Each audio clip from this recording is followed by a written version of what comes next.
Hello, Libras, and welcome to Weekly Tarot Forecast for the week of October 19th, guys. That beautiful new moon was in your sign last Friday, Libra, and I don't know about you, but I can really feel the forward flow of energy slowly but surely. And I know Mars is still retrograde, but a lot of the planets are starting to go direct again. So I hope you guys can feel a little bit of that release from that pressure cooker.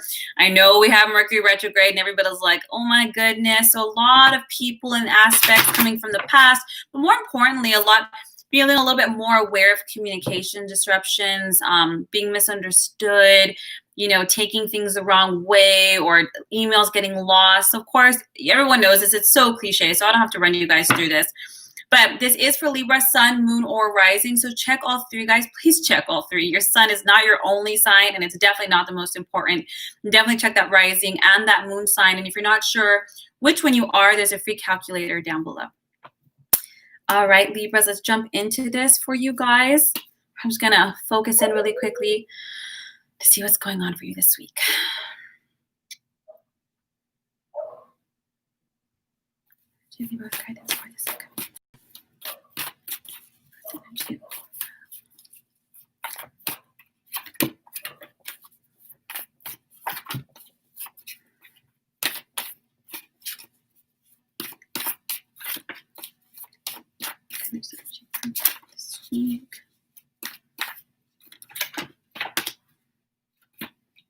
Okay, we might need some clarity here, but let's check it in.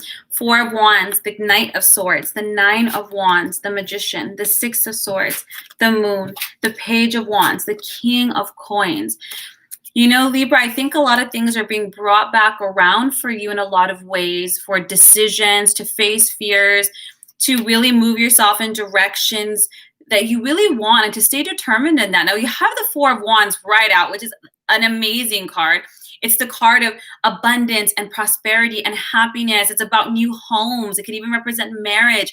But it's about you've worked really hard to free yourself from a lot of challenges. That's really what the Four of Wands is indicative of. It represents the clarity process, the manifestation process, making space, and now actually receiving it. And you have it with the Knight of Swords.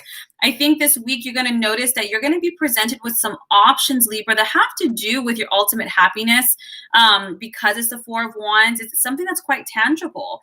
It could be buying that house. It could be moving forward in that relationship. It could be financial investments of some form. It could be documents of some form for the future. Because when you have the Knight of Swords there, it's about kind of taking really direct action. The Knight of Swords is time to be a little logical with your future. And I know that doesn't seem really dreamy, but logic really is wonderful here. And you're an air sign. So you're going to be presented with something that you're going to have to make a decision on. Maybe it could be that housing. It could be a contract of some form. It can be any kind of investment, prosperity, or growth of some form here. Now, choose logic over emotion here, because when you have the Knight of Swords, it's not saying you have to choose it in 5 seconds, but there is a window of time that you're going to have to be like, okay, this is what I want. This is not what I want.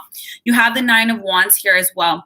Let me get clarity here, because the Nine of Wands is about staying determined with what you want. You know what I think, Libra, here is I think you know what you're going for. You're working so hard for it. You're making these decisions.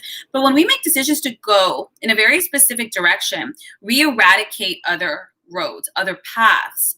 And I think sometimes our emotions, like, well, what if, and what if I make a mistake, or what if this is the wrong one, or, shoulda, coulda, woulda, that's what they're saying, being logical. You might have all the others paths, but do any of those paths lead to what you really want?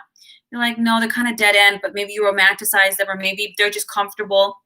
And they're saying, no, don't be tempted by that. But let me get some clarity on this Nine of Wands really quick.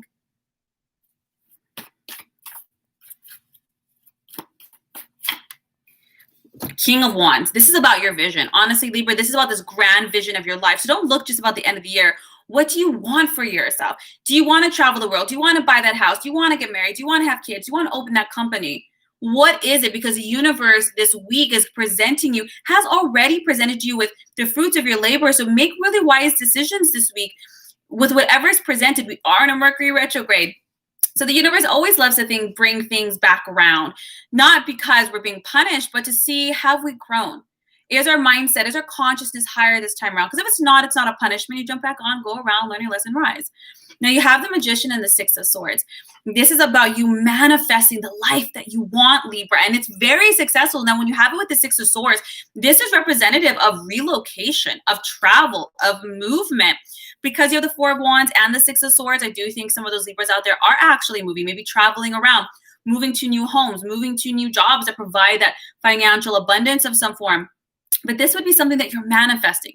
When you have the Magician, you co-created this consciously. You have everything that it takes to do this. So don't play it too safe and don't play it small, Libra, because the universe is giving you, it's opening wide, right? So if you knew the universe was not going to say no and you can bet as high as you wanted to, maybe you want to buy a house, but you're like, oh, no, maybe I'll just rent for another year. Why? If you have the means and you have the support and have the finances, go for it. The universe is saying, go, jump. The Six of Swords is kind of the end of a storm. You're coming out of the storm. You're moving to new heights. You're moving to new levels of happiness and prosperity. And then you have the Moon card on top of it. This is your fear, Libra. This is your fear. Isn't this crazy when the universe presents you with so much goodness that you've been wanting? You tell yourself, when that happens, I'm going to be so excited. When this happens, I'm going to be so happy. And then the universe presents you with the change that's necessary to have it. And we're like, I don't know. Maybe I shouldn't do it. Maybe I'm thinking about it. Isn't that weird how we sabotage ourselves? We sabotage the happiness that we can have. That's what's happening this week. Be very aware. The blessings are still coming in. The flow, the movement, the shifting, the travel, all of it's still coming in. But this week, you might notice a little bit of your own boogeyman. Opportunities, conversations, things that are coming in to try to trip you up. And really, who's that? It's you. It's your own fears. But the Moon, while it does represent fears and our internal subconscious, it's also an opportunity to improve your plans, to improve your state of mind, to I notice this pattern. It's a chance to, reroute that neural pathway. You have the Page of Wands. It's saying go for it. The Page of Wands is a very passionate card. This would be representative of you. A Page of Wands is someone who's very confident and exciting and goes after what they want, and they're prepared for any challenge, because that's life. Life has challenges. It's going to have bumps. It's going to have dips, and it's going to have highs. It's going to have lows. But what it is that you're willing and prepared to go heart first, to live the life you dream of, to create the life you dream of, and know that when you bite it off, you're going to be able to chew it. You're going to be okay. Now, we have the King of Coins here at the very, very end. I think, too, for a lot of you Libras, a lot of these choices and changes are going to require you to really grow financially, grow in your career. Like maybe right now you're kind of happy and comfortable, but you know that if you really reach for that big time, that it's going to require at some point for you to promote, level up, get that education. It's going to require you to grow on all foundations. And this is what this is really about, moving outside of your comfort zone to really have the life you want. And the King of Coins is the millionaire. He's practical. He's smart with his money. And this is about long-term investment, long-term gains, having income that comes from more than one source. But know that professionally and financially, you're going to be very, very successful. So if you're the boogeyman that comes up that's going to try to sabotage these opportunities is, can I do it on my own? Will I be able to afford it? Will I be successful? Will this be able to, make ends meet? Yes, because ultimately this comes down to your self-worth and your faith and your capability. And I'm a huge believer that if the universe didn't want you to really go after it, you wouldn't feel inspired to do something. I hope this serves you, Libra. If you like a more in-depth tarot session, a soul reading, a healing session, my links are down below. Otherwise, I will see you next week for next week's readings.